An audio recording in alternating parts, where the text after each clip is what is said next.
요즘 우리 일하는 방식 그리고 삶 전체가 정말 엄청난 변화를 겪고 있잖아요.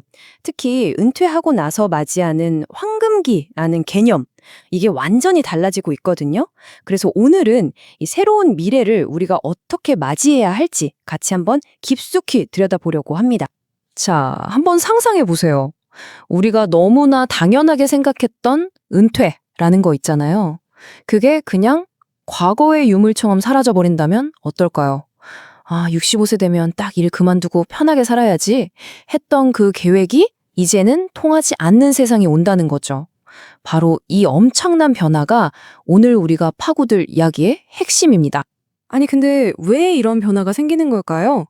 그 가장 큰 이유는요, 바로 인구 구조 때문입니다.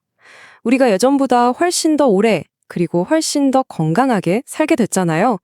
이게 물론 좋은 소식이긴 한데, 아이러니하게도 바로 이 점 때문에 우리 사회 전체가 한 번도 겪어보지 못한 엄청난 경제적 도전에 직면하게 된 겁니다.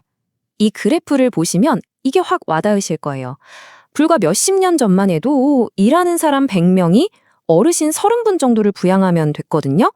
근데 2060년이 되면요. 똑같은 100명이 무려 54분을 부양해야 한다는 계산이 나옵니다. 지금의 연금이나 사회복지 시스템이 과연 이 엄청난 무게를 버텨낼 수 있을까요? 정말 상황이 얼마나 심각한지 딱 보여주는 숫자죠. 자, 그런데요. 이 인구 구조 변화가 꼭 이렇게 암울한 이야기만 있는 건 아닙니다. 오히려 반전이 있어요. 사실 이미 우리 노동시장에서는요, 우리가 미처 예상하지 못했던 아주 놀라운 일들이 벌어지고 있거든요. 지난 20년 좀 넘는 기간 동안에요. 50대 후반 여성분들의 고용률이 무려 18.5%나 뛰었습니다. 와, 18.5%요? 이게 그냥 단순한 숫자가 아니에요. 뭘 의미하냐면 이제 더 이상 고령 근로자들이 노동시장의 변두리에 있는 게 아니라 우리 경제를 이끌어가는 아주 강력한 주역으로 떠오르고 있다는 명백한 증거인 셈이죠. 그럼 이런 변화가 왜 일어났을까요? 이게 그냥 우연히 생긴 게 아니고요.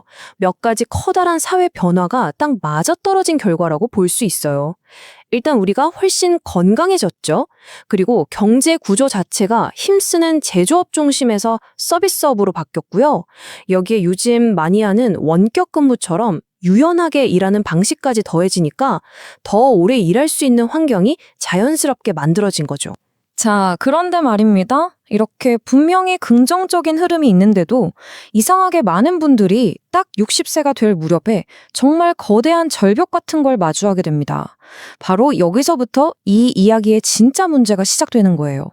60대에도 계속 일을 할 수 있을지 없을지, 그걸 결정하는 가장 중요한 시기가 언제일까요? 놀랍게도 바로 50대입니다.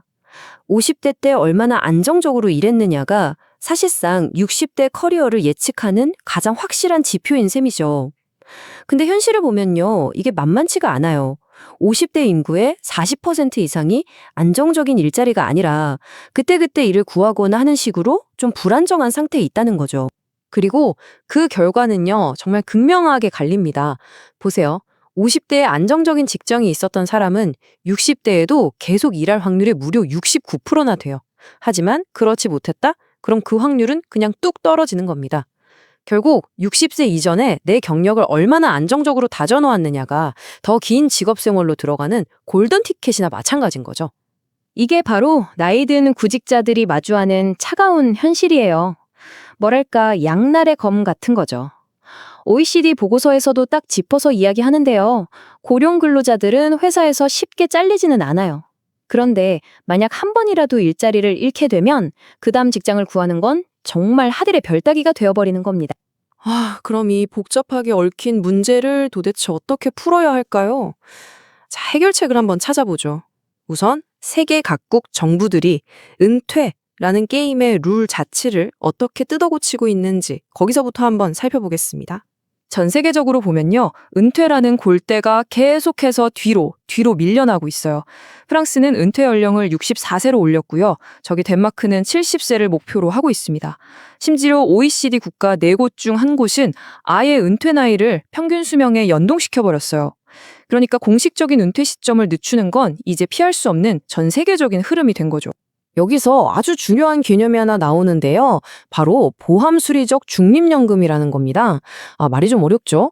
근데 핵심은 진짜 간단해요. 뭐냐면 일찍 은퇴하나 늦게 은퇴하나 평생 동안 받는 연금 총액은 똑같게 만들어주자는 거예요.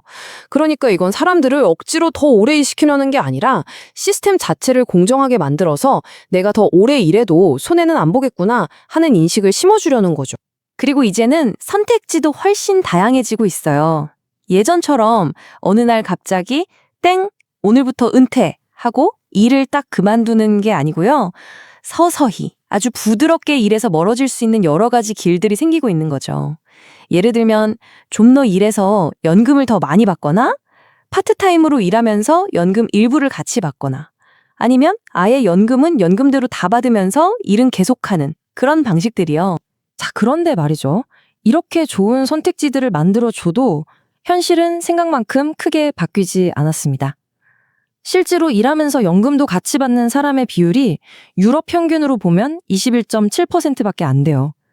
이 숫자가 뭘 말해주겠어요? 정부가 정책만 바꾼다고 해서 이 문제가 다 해결되는 건 아니구나 하는 걸 명확하게 보여주는 거죠. 그렇다면 진짜 해결의 열쇠는 어디에 있는 걸까요?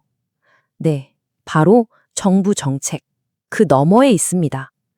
우리가 매일 출근하는 바로 그 기업의 역할에 진짜 해답이 숨어 있는 거죠. 혹시 채용 공고에서 이런 문구들 보신 적 있으세요? 디지털 네이티브를 찾습니다. 에너지가 넘치는 분, 빠르게 성장하는 우리 팀. 흔히 볼 수 있는 말들이잖아요. 그런데 사실 이런 단어 하나하나가 보이지 않는 나이 차별의 벽일 수 있다는 겁니다. 그냥 무심코 쓴 걸 같은데 경험 많은 지원자들은 이런 걸 보고 여긴 내가 갈 곳이 아닌가 보다 하고 지원 자체를 망설이게 만드는 거죠. 이게 바로 기업과 고령 근로자 사이의 인식의 차이입니다. 서로 완전히 다른 생각을 하고 있는 거예요. 기업들은 나이 들면 생산성이 떨어지지 않을까? 새로운 기술은 잘 다룰까? 이런 걸 걱정하는데요. 정작 고령 근로자들이 원하는 건 좀 다릅니다.